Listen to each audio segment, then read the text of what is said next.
Bon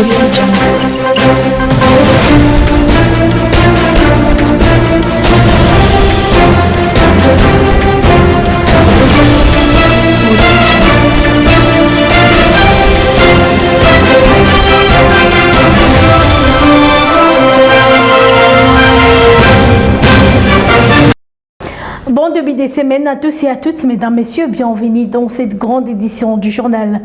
Ouvrons ce journal par ses principaux titres. Un climat de tension a été observé à l'Assemblée nationale lundi 15 septembre lors de la rentrée parlementaire d'Atchosi pour le pétitionnaire d'introduire leurs documents visant à déchoir le président de cet organe délibérant et quelques membres de son bureau. Les sinistrés de pluie diluvienne d'avril 2025 sont interdits de regagner les zones inondables. Annonce faite ce mardi 16 septembre par le gouvernement provincial de Kinshasa. Les détails, c'est tout de suite.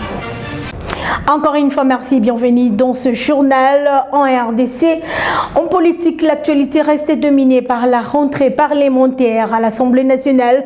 Cette ouverture de la session essentiellement budgétaire a été marquée par les discours du président Vital Kamerhe axés sur l'unité et la cohésion. Revenons sur cette actualité dans cet élément. La session ordinaire de septembre de l'Assemblée nationale a été ouverte ce lundi 15 septembre 2025 dans un contexte marqué par de lourds défis budgétaires et institutionnels. Dans son allocution d'ouverture, le président de la Chambre basse du Parlement, Vital Kamerhe, a d'abord souhaité la bienvenue aux députés de retour des vacances parlementaires, saluant leur engagement auprès de populations. Par ailleurs, le président Vital Kamerhe a planté les décors d'une session essentiellement consacrée à l'examen du projet de loi de finances 2026 remis plus tôt dans la journée par le premier ministre Judith Tuluka. Le speaker de la Chambre basse du Parlement a insisté sur la nécessité d'aligner le crédit budgétaire sur les priorités nationales, à savoir la défense, la sécurité, l'agriculture, l'énergie, la santé et l'éducation, tout en renforçant la qualité de la dépense publique et la mobilisation de recettes. Sur le plan sécuritaire, le président de l'Assemblée nationale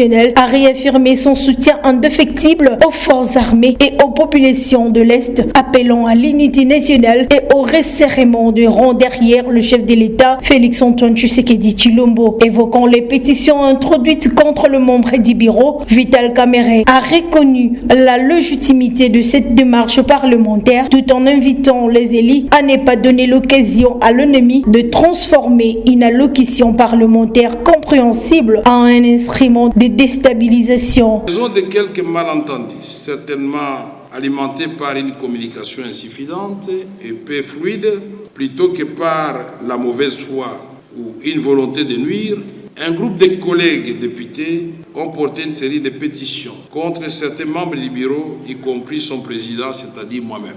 Pour cette raison, et suivant les orientations sanitaires reçues de son Excellence Monsieur le Président de la République, chef de l'État, dans son rôle constitution de garant du bon fonctionnement des institutions, le bureau de l'Assemblée nationale a entrepris des consultations au sein des conférences des présidents, des différents caucus, ainsi que des structures spécialisées comme les réseaux de jeunes parlementaires pour garantir une rentrée parlementaire apaisée.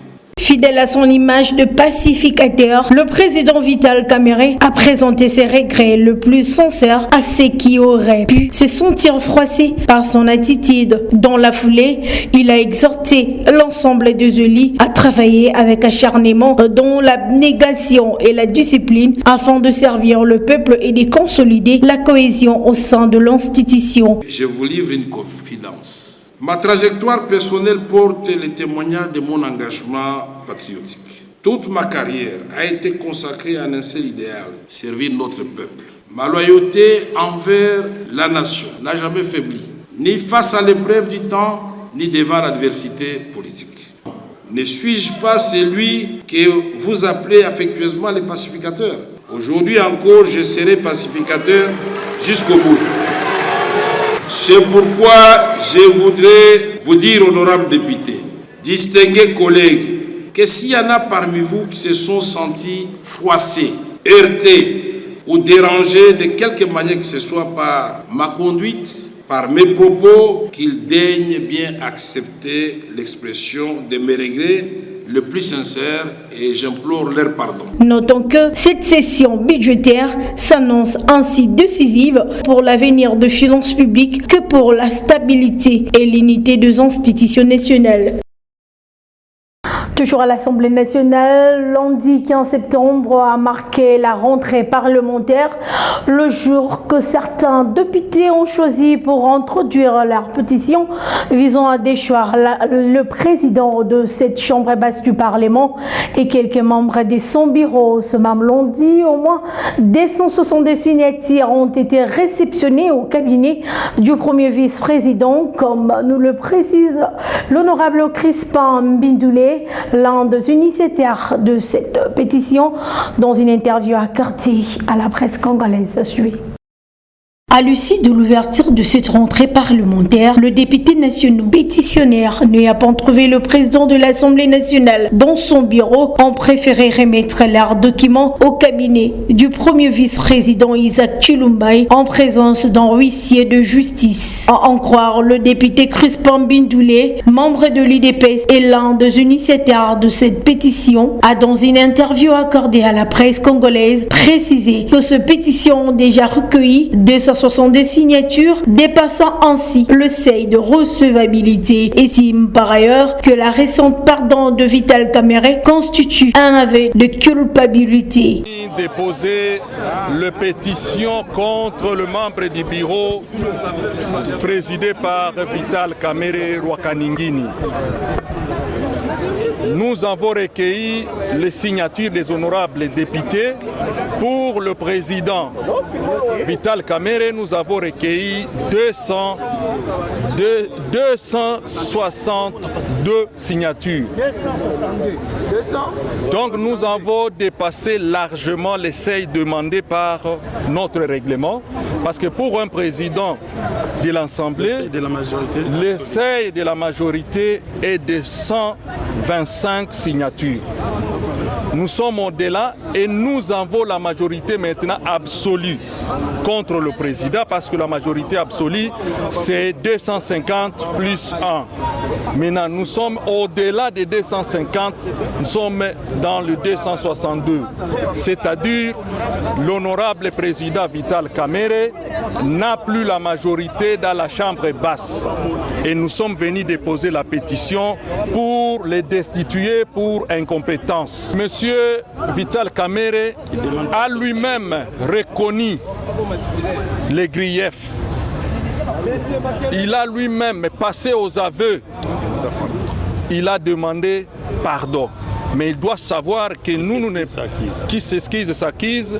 Il doit savoir que nous ne pardonnons pas. Nous continuons avec notre procédure législative, parce que nulle part dans le règlement on dit qu'un président, quand il demande pardon, il faut le laisser partir. Non.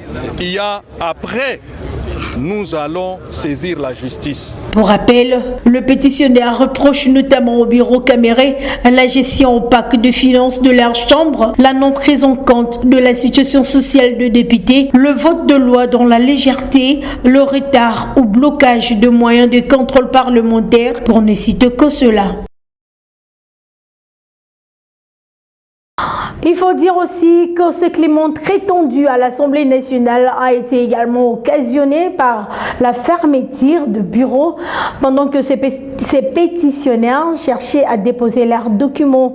Le député Samuel Yumba Mwanabote, Cathy Sakombi et autres, en colère, dénoncent. Suivez. Nous sommes venus avec notre pétition, nous constatons que le bureau de l'Assemblée a fermé intentionnellement le bureau du courrier. Cette rentrée parlementaire s'ouvre ce lundi 15 septembre dans un climat très tendu au sein de l'hémicycle. Malgré le discours du président de l'Assemblée nationale axé sur la cohésion nationale, n'a pas apaisé le cœur de pétitionnaires. Une contestation interne sans précédent a provoqué regard tendu, provoquant ainsi des échanges de paroles, voire même des échanges de coups entre députés, au grand étonnement du public et de la presse congolaise, témoin de l'événement. Ces députés nationaux est devenu venus non seulement pour l'ouverture de cette session essentiellement budgétaire, mais aussi et surtout pour déposer leur pétition et ont constaté la fermeture de certains bureaux. Le député Samuel Yumba Mwanabouté, Cathy Sakombi et autres sont montés au créneau. Nous menons aujourd'hui répondre aux exigences du règlement intérieur qui veut que quand on constate les fautes graves commises par un membre du bureau, les députés nationaux ont le droit de les mettre en cause. Aujourd'hui, nous sommes venus déposer officiellement les pétitions qui visent les 5 membres du bureau de l'Assemblée nationale. Au nom de tous mes collègues, 261 signataires des pétitions, nous tenons à fixer à l'opinion congolaise que nous sommes venus déposer officiellement les pétitions au bureau du président et des autres membres du bureau. Malheureusement, on a constaté que les bureaux sont fermés volontairement et nous allons user de toutes les voies nécessaires pour que ces pétitions soient notifiées et signifiées aux concernés. A été élu par voie démocratique. Les députés que nous sommes toutes les deux députés du Grand Équateur, du sud du Bangui, avons apposé notre signature à cette pétition, comme 258 autres, pour un nombre de 260 signatures. Et nous regrettons que les vieilles pratiques refassent surface. À l'heure où nous parlons démocratie, à l'heure où nous parlons séparation des pouvoirs. C'est ce que nous pouvons vous dire. Nous leur avons accordé notre confiance à plus de 260 signatures et nous la leur retirons de la même manière par voie démocratique. J'ai annoncé également un titre à l'approche de fortes pluies de cette saison, annoncé sous paix par le Mételsat. L'exécutif provincial de Kinshasa interdit et met en garde le sinistré de pluie diluvienne d'avril 2025 de ne pas regagner le zone inondable. Je vais cette adresse. Relatif à la mise en garde à l'attention des sinistrés des pluies diluviennes du mois d'avril 2025 et des personnes résidant dans des zones inondables. L'exécutif provincial met en garde les sinistrés des pluies diluviennes du mois d'avril 2025 de ne pas regagner les zones inondables. À l'approche de fortes pluies de cette saison, l'exécutif provincial déplore que les sinistrés des pluies diluviennes du mois d'avril dernier, profitant de la décrue et de la saison sèche, et regagner leur domicile situé dans des zones autrefois inondées. L'exécutif provincial recommande vivement aux sinistrés de ne pas retourner dans les zones inondables, contrairement aux engagements qu'ils avaient pris. L'exécutif provincial rappelle que les indemnisations perçues par les sinistrés devaient leur permettre de trouver un logement dans des zones sûres. L'exécutif provincial met en garde de personnes qui choisiraient de rester dans des zones non constructibles, qu'elles aient été ou non affectées par les pluies diluviennes du mois d'avril dernier. En cas contraire, elles s'assumeront l'entière responsabilité en cas de sinistre. L'exécutif provincial insiste sur le fait que seule une observance stricte de normes en matière d'aménagement, d'urbanisme et d'habitat permettra de minimiser les risques de sinistres en cas de catastrophe naturelle. Ainsi, l'exécutif provincial demande aux personnes habitant les zones inondables, notamment les berges de rivières, de les évacuer en toute diligence. Enfin, l'exécutif provincial met en garde les fonctionnaires qui lotissent des zones non édificantes, mettant ainsi en péril la vie des personnes innocentes. Tout fonctionnaire contrevenant de cette mesure fera l'objet de sanctions administratives ou pénales sévères. Un certain nombre de produits chimiques couramment utilisés sont extrêmement nocifs pour la couche d'ozone. C'est ainsi qu'à l'occasion de la célébration de la Journée internationale de la protection de la couche d'ozone célébrée ce mardi 16 septembre, le chercheur à l'Observatoire volcanique de Goma, Kasereka, interpelle le public face aux activités humaines qui détruisent la couche d'ozone. On l'écoute dans ces duplex.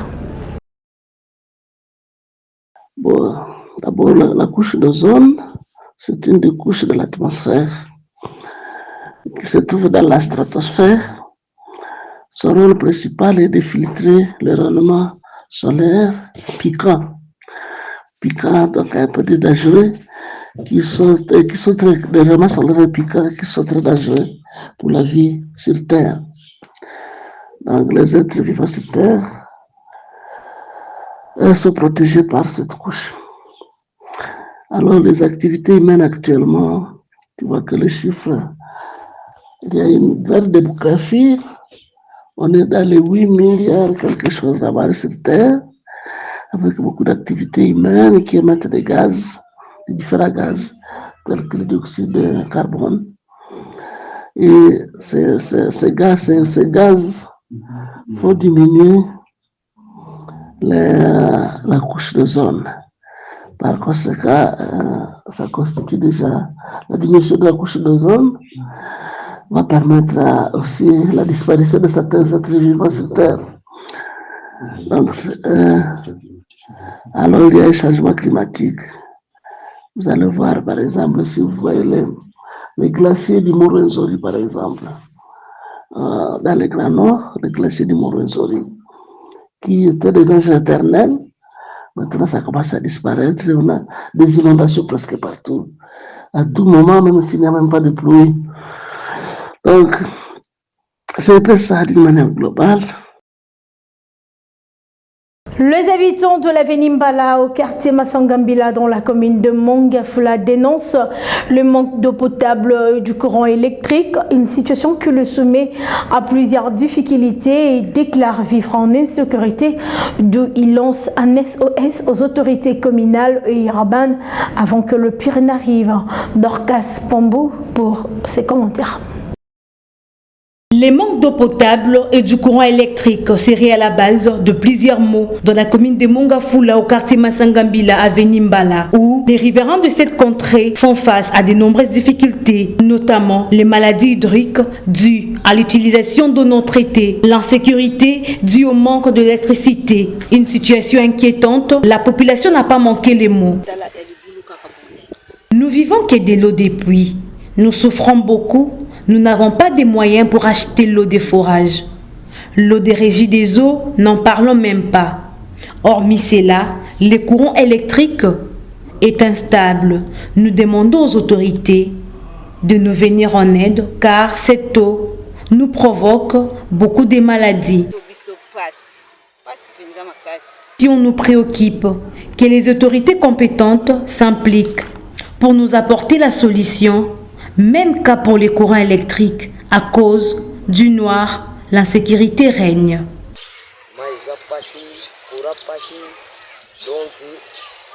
Nous souffrons beaucoup en ce qui concerne les manques d'eau potable et les courants. Cambriolent dans beaucoup de maisons à cause d'être dans l'obscurité et les autorités pensent en nous. L'eau c'est la vie, dit-on. Le manque de courant électrique aggrave l'insécurité en créant l'obscurité qui facilite la criminalité. Que les autorités interviennent quant à ces. Direction Provence au Congo central, à quelques jours de la rentrée parlementaire pour les sessions budgétaires à l'Assemblée provinciale, le député provinciaux majoritaire ont tenu une déclaration politique sur la situation sécuritaire, économique et sociale de la province tout en réaffirmant leur soutien au président de la République. Suivez. Déclaration politique des honorables députés provinciaux de la province du Congo central. Conformément à l'acte d'engagement relatif au mécanisme de fonctionnement et de stabilisation des institutions provinciales de la République démocratique du Congo, signé au chapiteau du Palais du Peuple à Kinshasa en date du 3 septembre 2025. Considérant le faux, le rumeur qui circule dans les réseaux sociaux au sujet d'une prétendue déstabilisation des institutions provinciales légalement établie. Nous, députés provinciaux du Congo central, élus légitimes du peuple, ferons par la présente renouveler notre soutien indéfectible au président de la République, son Excellence Félix Antoine Tshisekedi Tshilombo, chef de l'État, Madame la Première ministre Judith Suminwa Turuka, ainsi qu'à toutes les institutions de la République. Attendu qu'à ce jour, la province du Congo central est caractérisée par une collaboration interinstitutionnelle favorable à la relance du développement durable et de la paix sociale. Nous venons par cette occasion réitérer notre confiance aux institutions provinciales ainsi qu'à ses animateurs. Condamnons avec dernière énergie toute manœuvre, d'où qu'elle vienne, tendant à mettre en cause la quiétude de la province chère à Koulistango, à Kipanvita, à Kassavumu, à Ndezalandu et à Nemwadati. Quant à la rentrée parlementaire qui pointe à l'horizon, il reste un moment crucial pour l'avenir économique et social de notre province. Nous invitons la population du Congo central à être vigilante, sereine et surtout à ne pas céder à la provocation ni à la manipulation des fauteurs de troubles et détracteurs de la province qui ne gèrent que sur sa déstabilisation. Que vive la République démocratique du Congo, que vive la province du Congo central. Nous vous remercions. D'une province à une autre, au sud Kivu, l'Église universelle de Jésus-Christ, EUJC Neno de Chabunda, a été inaugurée dimanche 14 septembre dernier. Ce temple de 40 mètres sur 20 a été construit grâce aux cotisations de fidèles de cette communauté religieuse. Le détail avec Papi Moulingati. Plus de 1000 personnes, parmi lesquelles les chrétiens et croyants de l'Église universelle de Jésus-Christ, appelée EUJC Neno, ont participé à la cérémonie d'inauguration de l'église centrale de cette communauté religieuse à Chabunda ce dimanche 14 septembre 2025. Une cérémonie qui a commencé par une procession de tous les chrétiens et croyants sur les artères principales de Chabunda Centre, en présence des autorités locales et plusieurs invités à cette cérémonie. Dans ce moment de circonstances, le représentant régional de l'église EUJC Neno Chabunda, l'apôtre missionnaire Mbula Muyeyuma Aimé, ce temple a été construit pendant 5 ans en préparation du Sion qui se tiendra à Chabunda et d'une longueur de 40 mètres sur 20, avec une toiture métallique, dont le coût total est estimé à $60,000 américains, font ici de la cotisation des fidèles de cette communauté religieuse. Monsieur Emembula Muyeyuma. Notre sincère remerciement pour avoir répondu, pour avoir participé à la grande cérémonie, répondu massivement à notre appel, en laissant leurs diverses occupations pour venir participer à la grande cérémonie de l'inauguration de notre temple que voici. Construit à Chabunda Centre, quartier Kitete, avenue Kuni, Carditon, Witanene Wakusomate Boge Boge.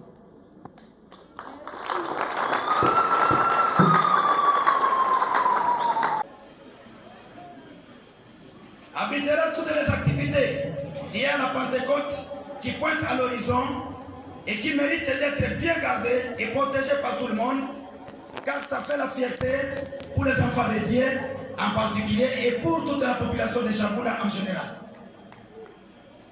Cet ouvrage, distingués invités, est le produit de plusieurs cotisations et contributions de nos fidèles croyants et chrétiens de notre chère Église, auquel nous sommes très reconnaissants et non un financement comme plusieurs personnes les pensent. Nous ne manquerons pas de remercier l'excellence, l'honorable, le leadership, l'honorable Wenda Mukama Pasile, qui a été le premier à promettre à l'église de l'église universelle de Jésus-Christ la construction de la toiture métallique et dont nous les avons aujourd'hui.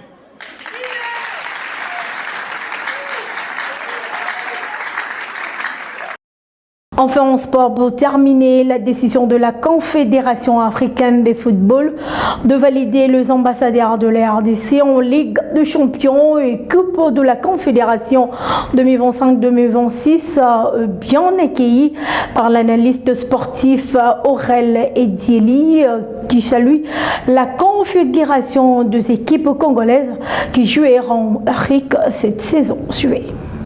Voilà, la Confédération africaine de football venait déjà de valider comme ça la liste de représentants de la République démocratique du Congo à la Ligue des champions, déjà avec la présence du CECLETI Congo, cette équipe qui a fait une très bonne saison comme ça, bien que la saison n'est pas arrivée à sa fin, mais c'est parmi les équipes révélatrices de cette saison, le CECLETI Congo, et nous avons également le Congo qui va aussi défendre les couleurs de la République démocratique du Congo en Ligue des champions. De l'autre côté, avec la Coupe de la Confédération, on aura la présence de la Simba, et Simba qui a été comme ça vainqueur de la Coupe du Président et accompagné du Maniema Union, si je ne me trompe pas, voilà, accompagné de l'AS Maniema Union pour le compte de la Confédération. Alors, cette décision est arrivée comme ça, qui laisse la révadication du tout-puissant Mazembe lettre morte, on ne sait pas. Le tout-puissant Mazembe qui a saisi comme ça les tribunaux arbitraires pour voir comment est-ce qu'on devait continuer avec le reste des journées du championnat qui n'était pas arrivé à la fin. Alors, la FICOFA a avancé ses raisons, notamment les raisons de sécurité, des raisons liées à la logistique, et on arrive comme ça à trouver, on ne trouve pas de gain de cause du côté du tout-puissant Mazembe, et la lettre morte, qui va rester comme ça par rapport aux revendications, mais sinon, ce n'est pas une très bonne décision. Mais ce qui nous réjouit de plus, c'est juste la présence de cette confédération que nous avons avec les nouvelles équipes qui vont participer, parce que cette fois-ci, on ne va pas avoir les équipes qui sont habituées de participer, on ne va pas avoir tout ça Mazembe, on ne va pas avoir la SFTA Club, on ne va pas avoir ces grandes équipes congolaises qui sont habituées de participer comme ça. Et cette fois-ci, ce sont des nouvelles équipes qui vont partir représenter la République démocratique du Congo. Et nous souhaitons déjà une bonne préparation et aussi bonne chance à ces équipes-là pour que les représentations soient comme ça effectives. Fin ce journal, mesdames, messieurs, mais d'abord les rappels des titres. Un climat de tension a été observé à l'Assemblée nationale lundi 15 septembre lors de la rentrée parlementaire, date choisie pour les pétitionnaires d'introduire leurs documents visant à déchoir le président de cet organe délibérant et quelques membres de son bureau. Les sinistrés de pluie diluvienne d'avril 2025 sont interdits de regagner les zones inondables, annonce faite ce mardi 16 septembre par le gouvernement provincial de Kinshasa. Voilà, mesdames, messieurs, c'est par ici que nous mettons un point final à cette grande édition du journal qui vous a été réalisée grâce au concours rédactionnel et Maurice Molila Babi Maïtouka pour sa réalisation. Merci à vous tous de l'avoir suivi. D'ici là, portez-vous bien. Bon début de semaine à tous et à toutes. Au revoir.